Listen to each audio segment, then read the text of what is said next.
نحمده ونصلي على رسوله الكريم أما بعد فأعوذ بالله من الشيطان الرجيم بسم الله الرحمن الرحيم سورة الفاتحة مكية آياتها 7. السلام علیکم ورحمۃ اللہ وبرکاتہ بحمدہ تعالی. آج ہمارے درس قرآن کا تیسرا سبق آپ حضرات کے سامنے پیش کیا جا رہا ہے. اللہ رب العزت اس سلسلے کو محض اپنے فضل و کرم سے شرف قبولیت نصیب فرمائیں اور ہم سب سننے اور سنانے والوں کو اللہ رب العزت عمل کی توفیق عطا فرمائیں. آمین یا رب العالمین.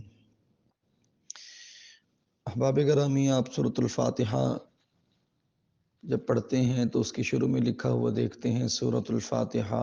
یہ قرآن مجید کی دیگر 113 صورتیں ہیں. ہر ایک کے شروع میں لفظ سورت بھی لکھا ہوتا ہے اور ایک عنوان بھی دیا ہوتا ہے، یہ مکی ہے، یہ مدنی ہے. قرآن مجید کا طالب علم ہونے کی حیثیت سے اس کو سمجھنا ضروری ہے. ہم پہلے لفظ سورت پر بات کرتے ہیں. لفظ سورت کے حوالے سے مفسرین کرام نے اس کی وجہ تسمیہ ہمیں جو بتائی ہے، بعض حضرات کے نزدیک لفظ سورت عربی زبان کے جملے سؤر البلد سے ہے. سؤر البلد، سؤر البلد کا معنی وہ دیوار جو گزشتہ زمانوں میں کسی بھی شہر کے ارد گرد بنائی جاتی تھی اور وہ دیوار شہر کے مکانوں کا احاطہ کر لیتی تھی. اس قرآن مجید کی صورت کو بھی اسی لیے صورت کہا جاتا ہے کہ یہ صورت بھی پورے مضامین کا خواہ ایک ہو یا اس صورت میں کئی مضامین بیان کیے گئے ہوں، ان تمام مضامین کا احاطہ کرتی ہے. بعض حضرات کے نزدیک سور البنا اس کا ماخذ ہے. سور البنا کا معنی ہوتا ہے ایک مقام، ایک رہائش کا، ایک منزل. تو اس صورت کو بھی صورت اس لیے کہا جاتا ہے کہ گویا قرآن مجید کے مضامین کو اگر تقسیم کیا جائے تو بہت سی منازل بنتی ہیں. جب انسان ایک صورت مکمل کر لیتا ہے گویا وہ ایک منزل کو پا جاتا ہے. بہرحال یہ صورت کا تعارف ہوا اور اس کے بعد آپ لفظ دیکھ رہے ہیں مکی. سورۃ الفاتحہ مکیہ، اس کو سمجھنا بھی ضروری ہے. قرآن مجید کی بہت سی صورتیں مکی ہیں اور بہت سی صورتیں مدنی ہیں. اس میں سب سے پہلے یہ بات سمجھنی ہے کہ مکی اور مدنی کا کیا معنی ہے. بعض مفسرین کی رائے یہ ہے کہ قرآن مجید کی مکی صورتیں ان صورتوں کو کہا جاتا ہے جو نبی کریم صلی اللہ علیہ وسلم کے مدینہ طیبہ کی طرف ہجرت فرمانے سے پہلے نازل ہوئیں. اور حضرات مفسرین نے وضاحت فرمائی ہے. ابی ابن کعب رضی اللہ تعالیٰ عنہ سے سیدنا عبداللہ ابن عباس رضی اللہ تعالیٰ عنہما نے پوچھا کہ حضرت مدینہ میں قرآن کتنا نازل ہوا اور مکہ میں کتنا نازل ہوا؟ جواب میں ارشاد فرمایا مدینہ شریف میں قرآن مجید کی محض 27 صورتیں نازل ہوئیں. اس کے علاوہ باقی سب کا سب قرآن مکہ مکرمہ میں نازل ہوا. یہ ایک قول ہے کہ جو صورتیں ہجرت سے پہلے نازل ہوئیں ان صورتوں کو مکی کہا جاتا ہے، خواہ وہ مدینہ شریف میں ہی نازل ہوئی ہوں، لیکن یہاں ہجرت کو بنیاد بنایا جاتا ہے.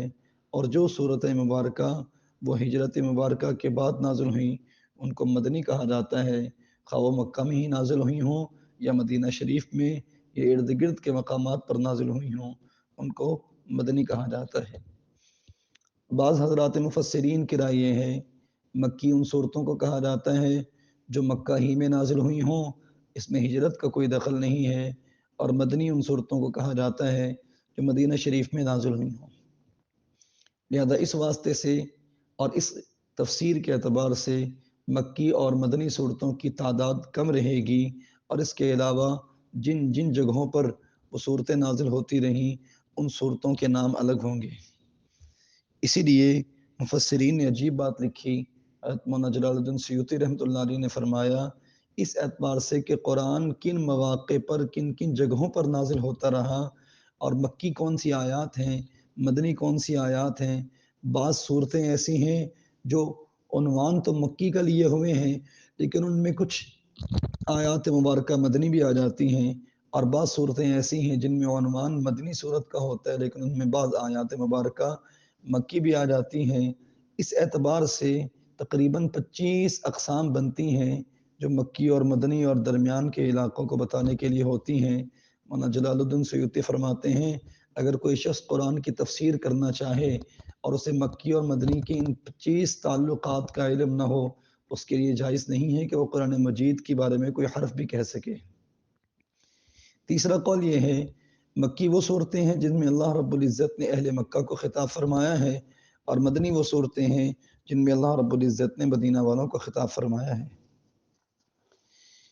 سورت کی تعریف علامہ آلوسی نے روح المعانی میں بڑی خوبصورت لکھی ہے۔ سورت، اگر ہم سے کوئی پوچھے سورت کسے کہتے ہیں، سورت کی تعریف یہ ہے کہ یشتمل علی ذی فاتحۃ و خاتمۃ، جس کی کوئی ابتدا بھی ہو اور اس کی کوئی انتہا بھی ہو۔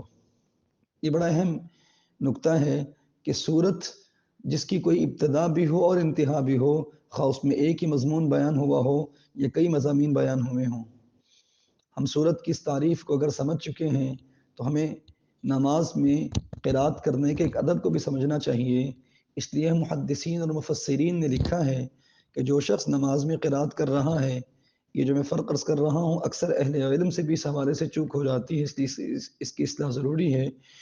فرق یہ ہے کہ اگر کوئی شخص نماز کی پہلی رکعت میں قرآن مجید میں کسی بھی جگہ سے قرآن کی تلاوت کر رہا ہے اور وہ سورت کے درمیان کی چند آیات سے تلاوت کر رہا ہے، اس شخص کے لیے مناسب یہی ہے کہ یہ دوسری رکعت میں قرآن مجید کی درمیانی سورت سے ہی کوئی آیات تلاوت کرے۔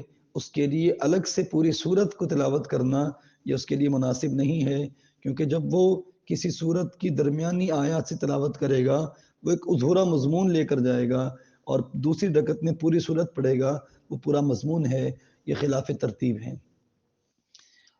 بعض حضرات نے کچھ ضابطے اور قوانین بیان فرمائے ہیں جن سے مکی اور مدنی صورتوں اور آیات کو پہچانا جا سکتا ہے۔ نمبر 1 فرماتے ہیں جن آیات اور جن صورتوں کا آغاز یا ایھا الذین آمنوا سے ہوتا ہے یہ مدینہ شریف میں نازل ہوئی ہیں، مدنی کہلائیں گی، اور جن میں یا ایھا الناس آیا ہے یہ آیات اور یہ صورتیں مکی کہلائیں گی۔ بعض حضرات کے نزدیک جو صورتیں اور جو آیات مبارکہ جن میں اللہ رب العزت نے سابقہ امتوں کا اور سابقہ زمانوں کا ذکر فرمایا ہے اور رسول اللہ صلی اللہ علیہ وسلم کو تسلی دی ہے، وہ آیات اور وہ صورتیں مکی ہیں، اور جن آیات اور جن صورتوں میں اللہ رب العزت نے فرائض، سنن، واجبات یعنی احکامات کو بیان فرمایا ہے یہ صورتیں مدنی ہیں۔ بعض حضرات یہ فرماتے ہیں کہ جن صورتوں میں اور جن آیات میں منافقین کا تذکرہ ہے وہ صورتیں مدنی ہیں، اور بعض حضرات فرماتے ہیں جن صورتوں میں اللہ رب العزت نے سجدوں کو بیان فرمایا ہے یہ صورتیں مکی ہیں۔ بہرحال اور بھی کچھ حکمتیں لکھی ہیں، لیکن ایک طالب علم ہونے کی حیثیت سے یہ باتیں ہمارے لیے کافی ہیں۔ انشاءاللہ کل کا درس تعوذ اور تسمیہ کے حوالے سے ہوگا۔ اللہ تعالی ہمیں قرآن مجید کے حقائق سمجھنے، عمل کرنے کی توفیق عطا فرمائے۔ والسلام ورحمۃ اللہ وبرکاتہ۔ نحمده ونصلي على رسوله الكريم، أما بعد، فأعوذ بالله من الشيطان الرجيم، بسم الله الرحمن الرحيم۔ سورة الفاتحة مكية آياتها 7۔ السلام علیکم ورحمۃ اللہ وبرکاتہ۔ بحمدہ تعالی آج ہمارے درس قرآن کا تیسرا سبق